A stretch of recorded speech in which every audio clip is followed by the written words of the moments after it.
Inutos ng Sandigan Bayan 3rd Division na ikulong na si Senator Rodante Marcoleta sa New Quezon City Jail sa Payatas habang dinidinig ang kinakaharap niyang kasong plunder.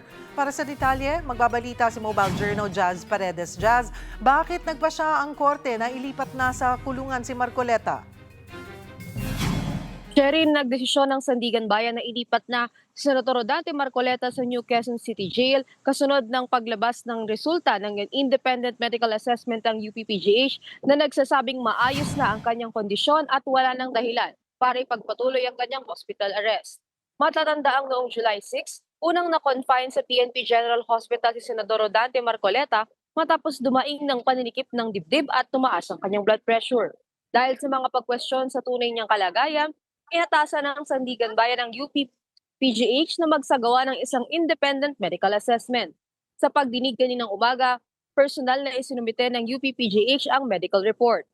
Kinumpirma ni UP-PGH Director Dr. Gerardo Dizon Gillegaspi na stable na ang kondisyon ni Marcoleta.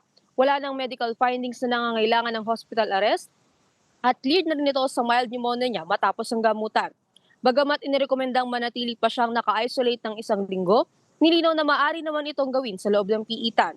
Dahil dito, iniutos ng Sandigan Bayan 3rd Division na ilipat ang kustudiya ni Marcoleta mula sa PNP General Hospital patungo sa Quezon City Jail Male Dormitory sa Payatas. Bago ang paglipat, sinuri rin ng korte ang kondisyon ng pasilidad matapos questionin ng kampo ni Marcoleta ang posibleng epekto nito sa kanyang kalusugan.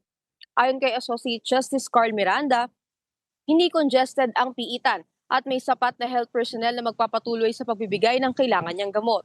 Samantala, dumalo rin sa arraignment ang mga kapwa-akusado ni Marcoleta na sina dating Congressman Mike Defensor at mga negosyanteng sina Joseph Espiritu at Aristotel Viray. Lahat sila ay naghain ng not guilty plea sa kasong plunder.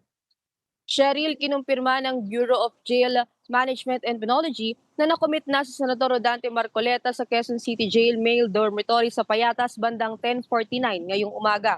Itinakda naman ng Sandigan Bayan 3rd Division ang susunod na pagdinig sa kasong plunder sa August 10. Cheryl? Maraming salamat, Mobile Journal Jazz Paredes.